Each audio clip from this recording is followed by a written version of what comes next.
Democrat, and this is my friend Philip Bentley right here, and you are? I'm a Republican running for County Commissioner of Polk County, District 2. Now, Philip and I have been friends for years, and we've talked about a lot of different issues, and there are many things on which we cannot agree. And so we said, why talk about those? But then we look down here at the legislature and we see this gridlock. We just see, this pushing this way and pushing that way and the name calling and nothing getting done. And I said, well, Philip, what can we do to work together to make this state better? And one day we got talking about solar energy. And we talked about putting solar collectors on schools. Right. Now, what all would that do for us, Philip? Well, in the first place, it would reduce our energy dependence on foreign oil. Amen, brother, exactly. It would reduce the operating costs of our schools throughout the state and thereby reducing the taxes that the people have to pay.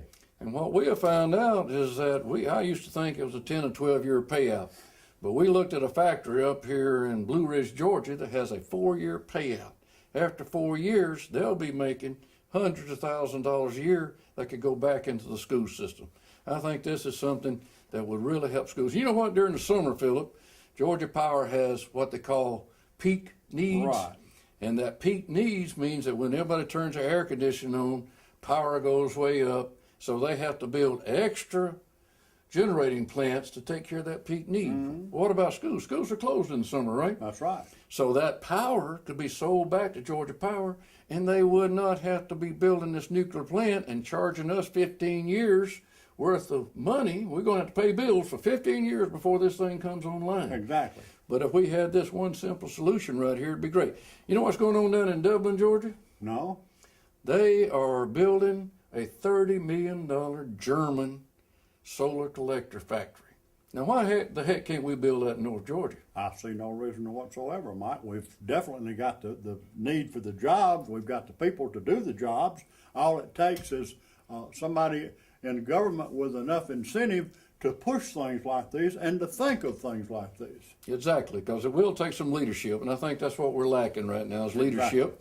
Exactly. And I call this on my signs, people say, what is that? My aching sweet reason. Well, sweet reason is when two people can sit down and find an area that they can agree on and make something happen instead of having this gridlock. So, Philip and I have lots of ideas. We're just going to talk about this one today, but we have agreed on many of these areas. Philip is really into local farming, as I am, and how that would solve some of our pollution problems. Mm-hmm. If we do these solar collectors, then we're not taking all this coal and tearing up all the mountains and valleys in West Virginia and polluting our air down here in Georgia. Plus, we're not as dependent on foreign oil as a source of energy. See, that's two winners right there, isn't it? Plus, it's going to be a lot less expensive. So this is an idea that Philip and I have come up with in our conversations. And like I say, there are many other ideas, but what I want to look at is the idea that Philip is a Republican. And can you vote for me, Philip? I certainly could, Mike. Based on what you and I have talked about, you're at heart, I believe you're a Republican. And at heart, you may be a Democrat. Yeah, I may be. But I appreciate your support. And again, Philip is running as a Republican for county commissioner, and he's going to endorse me running for state senate. So I thank you, Philip. You're welcome.